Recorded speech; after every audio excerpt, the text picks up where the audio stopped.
Je peux vous jurer qu'aujourd'hui, j'échangerai tout ce que j'ai et peut-être tout l'argent que j'ai ou même mon âme pour revenir en arrière à mes 19 ans avant de commencer la télé et d'avoir tout ça, à retourner à un grec à 5 euros et j'étais très heureuse et travailler à la gare d'Aulnay.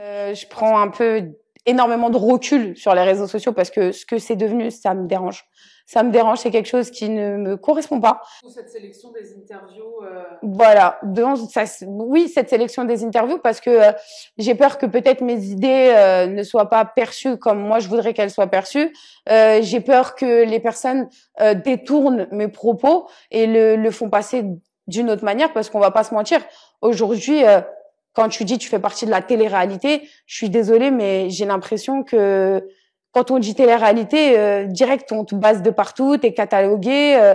Enfin, limite, aujourd'hui, j'ai honte de dire que je fais de la télé-réalité. Mariée. C'est ça. Comment t'as rencontré ton mari? Comment ça s'est passé? J'ai rencontré mon mari pas longtemps après mon divorce, clairement, où j'étais dans une optique, je le dis sincèrement, fallait plus me parler de mariage. Ça a été très compliqué au début, nous deux, parce que je lui ai dit, écoute, j'ai envie qu'on soit ensemble, on passe du temps ensemble, il n'y a pas de problème. Je suis pas une meuf aller voir à gauche à droite. Je pense que je l'ai assez prouvé avec le nombre de mariages que j'ai fait. Mais c'était je t'aime bien, tu m'aimes bien, mais me parle pas de mariage, me parle pas d'engagement parce que je sors d'un truc qui était déjà assez dur qui m'a mis un gros coup de choc, hein, clairement, on va pas se mentir, ça m'a mis une grosse dépression parce qu'on a essayé de me faire passer pour ce que je suis pas. On a essayé vraiment, c'est parti très loin, hein. Ce que les gens ne savent pas, c'est que en interne, il y a eu des convocations au commissariat où j'ai été accusée de choses très très graves alors que cette personne-là faisait les choses dont elle m'accusait. En fait, c'est la manière dont mon cerveau a été retourné dans tous les sens où en fait on t'a vendu tellement de rêves et tu pensais avoir une personne en face de toi qui au final tu te rends compte que pas du tout, qu'on t'a manipulé juste pour arriver aujourd'hui, qui est le grand problème, j'ai envie de dire mondial, c'est la popularité. Et je trouve ça dommage de devoir détruire des personnes parce que quand je dis ça m'a détruit, je suis devenue une hypersensible. Ça veut dire que vraiment je suis à fleur de peau pour un tout et pour n'importe quoi. J'ai cette force, ok, de me relever. Mais faut pas oublier que derrière je suis un être humain et que je suis un petit bout de femme aussi en fait. Ça veut dire que on a beau montrer qu'on est fort, j'arrive plus à comprendre cette obsession de l'être humain pour la gloire et l'argent. Je peux vous jurer qu'aujourd'hui j'échangerai tout ce que j'ai et peut-être tout l'argent que j'ai ou même mon âme pour revenir en arrière à mes 19 ans avant de commencer la télé et d'avoir tout ça, à retourner à un grec à 5 euros et j'étais très heureuse et travailler à la gare d'Aulnay. Parce que, au fond, mon cœur et mon esprit, ils étaient apaisés, en fait. Et les gens me voyaient telle que j'étais. Aujourd'hui, les gens me voyaient, comme une carte bancaire, comme une influe voleuse, alors que j'ai jamais volé personne. J'ai commencé, j'en avais 21 ans. Aujourd'hui, j'en ai 30. Et essayer d'avoir la force plus de 8 ans, je peux vous garantir qu'il y a personne qui à ma place tiendrait une seconde. J'ai peur des gens. Aujourd'hui, à la base, j'ai commencé comme quelqu'un de très sociable. Et aujourd'hui, tu me mets face à un fan, je sais même plus parler. Je sais même plus parler. Parce que j'ai peur. J'ai peur de mes mots. Ouais, je suis pas la plus intelligente. C'est clair. Tu regrettes d'avoir fait de la télé, d'avoir été exposée, justement? Je regrette avec la tournure que ça prend aujourd'hui. Je regrette en fait, limite, je me dis, même ça, j'ai pas le droit de le dire parce que si je vais le dire, on va me dire, ouais, mais arrête de faire la mytho et tu pleures, t'essayes d'amadouer ton public. Mais j'ai juste envie de vous dire, mais je m'en bats les couilles, je vais juste mal, en fait. Je m'en bats les couilles, j'en ai rien à foutre des réseaux sociaux. Je vais juste très mal. Tout ça vous bouffe de l'intérieur. Eh ben, c'est peut-être pas un travail, mais c'est une souffrance quotidienne. Ok, on n'a peut-être pas un talent, mais on a des épaules. C'est juste ça que je dirais. Et avoir les épaules, des fois tu faillis, des fois tu te demandes, en fait, peut-être les gens qui ont raison, et des fois ça te pousse à la haine, ça te pousse à te détester toi-même, ça te pousse à vouloir te faire du mal, parce que tu te dis peut-être ils ont raison, parce qu'ils essaient tellement de rentrer dans ton cerveau que derrière tu te dis je sais pas, que tu fais quoi au final? Tu t'assois et tu t'enfermes et tu te dis ça va passer. De toute façon, c'est une sauce de plus. Si c'est pas sur les réseaux, ça empiète sur ma vie privée. Et si c'est pas ma vie privée, tu relèves la tête et c'est les réseaux. Et ainsi de suite. Et en fait, tu te dis, mais à quelle heure je vais pouvoir souffler? T'as pensé à te retirer des réseaux complètement? Ouais, ouais, parce que je suis fatiguée. Je suis fatiguée, je suis encore, comme j'ai dit, je suis devenue quelqu'un de hypersensible.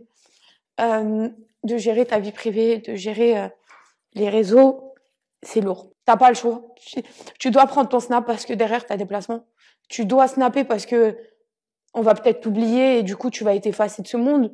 Mais tu peux pas être effacé de ce monde parce qu'aujourd'hui, c'est quand même des rentrées d'argent. Même si t'as investi ailleurs, même si t'as pas été la de télé-réalité qui a mis son argent à gauche, à droite pour rien. Mais au final, comme je vous l'ai dit, t'as jamais de repos. Ça veut dire que même si t'es triste dans ta vie, tu dois snapper. Et il y en a, ils diront non, mais personne t'oblige. Donc toi, un matin, tu te réveilles, t'es en contrat avec ton employeur. Est-ce que tu n'as le droit de pas te présenter à ton travail? Eh ben, l'influenceur, c'est pareil. Quand le matin, il se réveille et il prend son Snap, il prend son Instagram ou il prend son TikTok, eh ben, il n'a pas le choix. Il a des comptes à vous rendre parce qu'aujourd'hui, oui, vous nous avez apporté énormément. Et c'est pour ça que nous, on vous lâche pas en route. Si les gens pensent qu'aujourd'hui, tout est une histoire de buzz, revenez sur Terre. Revenez sur Terre, vraiment. C'est important pour toi aujourd'hui que ton mari n'était pas dans ce milieu des réseaux, de l'influence, quelqu'un de complètement à part. Mais en fait, c'est vrai que on me pose cette question, mais toutes les personnes avec qui je me suis mariée n'étaient pas de ce milieu-là. Je me suis jamais mis avec quelqu'un de télé. Ça veut dire que oui, je l'ai ramené dans mon monde, mais je suis jamais partie avec quelqu'un de télé. Aujourd'hui, oui, mon mari, c'est pas quelqu'un qui a envie de s'exposer, c'est quelqu'un de timide, c'est quelqu'un de réservé. On lui fait peur parce que quand il est à la maison, il voit l'état de sa femme. Il voit l'état, en fait, d'ailleurs, c'est la première chose qu'il m'a dit quand il m'a rencontrée. Il m'a dit, je ne pensais pas du tout que tu étais comme ça. Il me dit, t'as vu tout ce qu'on a montré sur les réseaux de toi, tout ce qu'on a montré à la télé. En plus, t'étais imposante, grosse poitrine, femme ronde, gros caractère. Il me dit, je m'attendais pas du tout à ça. Mon mari, je dirais pas qu'il m'aide. En fait, personne ne m'aide dans cette situation-là. Il faut savoir que Sarah, quand elle se lève tous les matins, c'est, bah voilà, je suis là. Oh, aujourd'hui, je suis encore là. Quand tu reçois des messages de femmes qui disent, franchement, t'es ma force. Ce matin, je me suis réveillée, j'étais plus bactère et que quand j'ai regardé tes stories, tu m'as fait rire et que tu m'as redonné le punch, bah, je me donne pas le droit de les abandonner, ces gens-là, en fait. Et je m'en veux. Je m'en veux réellement quand je me lève et que je n'ai pas. Vous êtes maître de ce monde, en vrai. Vous avez vu, quand vous parlez d'harcèlement, n'en faites pas à votre tour. Ça n'arrangera rien du tout. Quand vous parlez d'acharnement, n'en faites pas à votre tour. Là, peut-être il y a certaines personnes qui vont me dire mais vas-y, toi, tu parles, être harcelé, Aurélie Preston, et t'as harcelé, et t'as acharné, Je vous montre tous les messages avec Aurélie Preston aujourd'hui. C'est quelqu'un que j'adore. C'est quelqu'un que malheureusement, j'avais que 20 ans. Et arrêtez vos jugements. On a tous fait des erreurs. Tout le monde. Toi, aujourd'hui, qui vas regarder cette vidéo, mets-toi devant un miroir et est-ce que tu arriveras à dire « je suis une personne parfaite, je n'ai jamais fauté, je n'ai jamais trahi, je n'ai jamais traité quelqu'un ». Donc, personne n'est parfait. Ne